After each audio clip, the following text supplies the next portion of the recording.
बच्चों, चलो एक कहानी और सुनते हैं। आज मैं एक जिद्दी राजकुमारी की कहानी लेकर तुम लोगों के सामने आई हूँ। बहुत पहले की बात है। एक राज में एक राजा रहता था। उस राजा के कोई संतान नहीं थी। निसंतान होने के कारण वो बड़ा ही चिड़चिड़ा, परेशान रहने वाला राजा था। अपना राज्य भी ठीक से नहीं चलाता था। एक बार उसके राज्य में एक मुनि आए। मुनि ने कहा, राजा तुम क्यों इतने परेशान रहते हो? राजा बोला, क्या करूं महाराज, मेरे बाद कौन राज करेगा, मैं बड़ा ही दुखी हूं। ऋषि बोले, राजन, जरूर तुम्हारे एक संतान होगी, पर तुम्हें अपने बुरे कर्म छोड़कर एक अच्छा राजा बनना होगा। तुम्हें लोगों की बातें सुननी होगी, उनका भला करना होगा। राजा ने मुनि की आज्ञा मानी और दूसरे दिन से वो बहुत अच्छे अच्छे काम करने लगा। उसने बच्चों के लिए बगीचे बनवा दिए, कुएं खुदवा दिए, बहुत सी नहरें बनवा दी और पूरी प्रजा का पालन अच्छे से करने लगा।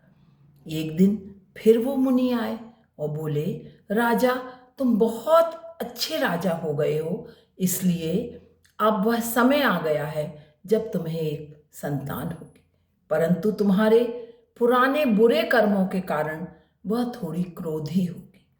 राजा ने कहा, चलो संतान तो होगी, अच्छी हो या बुरी, मेरी एक संतान तो होगी। राजा ने मुनिवर को प्रणाम किया। कुछ समय बीता। राजा के घर एक राजकुमारी ने जन्म लिया। राजा ने उस रानी का नाम वीरांगना रखा। वीरांगना बड़ी होने लगी। शीघ्र ही उसने अस्त्र शस्त्र, तलवार चलाना, तीरंदाजी सारी शिक्षा प्राप्त कर ली, परंतु बात बात पर उसे क्रोध आता था। राजा कोशिश करते कि उसे क्रोध ना आए। एक बार राजकुमारी अपनी दासियों को लेकर नदी में नहाने गई। ठंडी ठंडी हवा बह रही थी। उसे बहुत अच्छा माया लगा। जब वह जल में उतरी तो पानी बहुत ठंडा था। वह एकदम से नाराज हो गई। दासियों से बोली कि क्यों तुम लोगों ने मुझे इतने ठंडे जल में उतारा।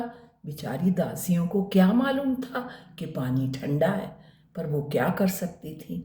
जब वे नहा के निकली तो राजकुमारी थर थर कांप रही थी। उसे बहुत गुस्सा आया।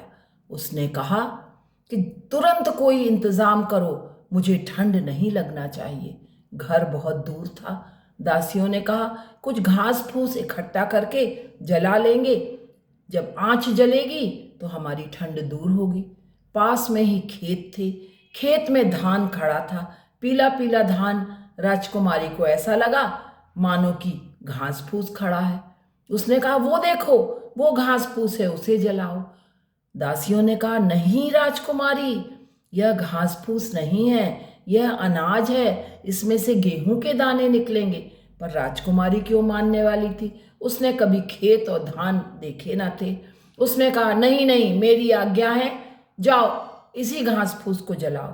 दासियां क्या करती, जैसे ही अनाज के खेत में आग लगी, सूखी फसल खड़ी थी, पूरा खेत मिनटों में ही स्वाहा हो गया।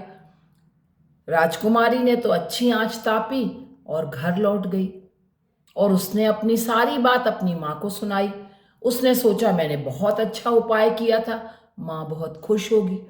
रानी ने सारी बात राजा को बताई।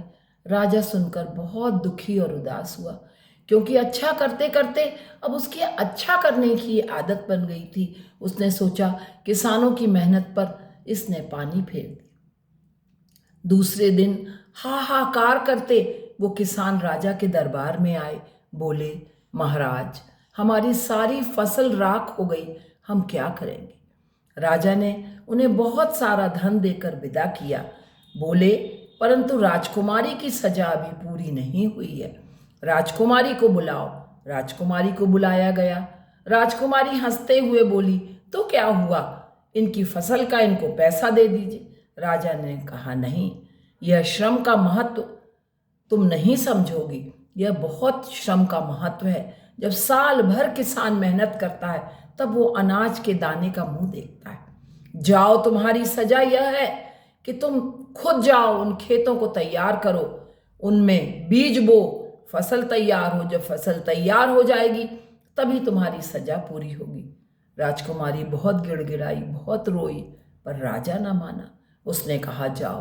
रानी अपनी उन्हीं दासियों के साथ जिनको लेकर नदी पर नहाने गई थी वहां गई। गंदी सी छोटी सी झोपड़ी थी, सामने जले हुए खेत पड़े थे। रानी को देखकर बहुत गुस्सा आया, पर क्या कर सकती थी। उसे बहुत असुविधा हुई, वहां रहना खाना सब उसके लिए बहुत कठिन था, पर क्या कर सकती थी। दासियों ने और रानी ने मिलकर पूरा खेत जोता।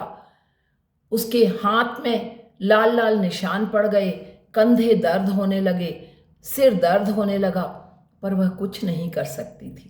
जब खेत पूरा जुत गया तो उसी झोपड़ी में रखे हुए बीज के दाने उस खेत में डाल दिए। पानी गिरा, बरसात आ गई थी, छोटे छोटे पौधे लहलहाने लगे। राजकुमारी उन पौधों को बढ़ता देख बहुत खुश हुई। उसे पहली बार मालूम पड़ा कि जब बीज को हम बोते हैं तो उसमें से पौधे निकलते हैं। धीरे धीरे पौधे बड़े होने लगे और देखते ही देखते फसल लहलहाने लगी। थोड़ी सी गर्मी आई तो फसल सूखने लगी और पीली पीली बालें सोने की बालों सी चमकने लगी। रानी बहुत खुश हुई। वह भूल गई कि राजा ने उसे सजा दी है।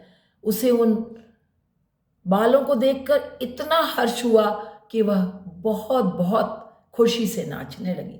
तभी राजा के कर्मचारी आए। उन्होंने खेत को फिर लहलहाता देखा और राजकुमारी और दासियों को लेकर लौट गए।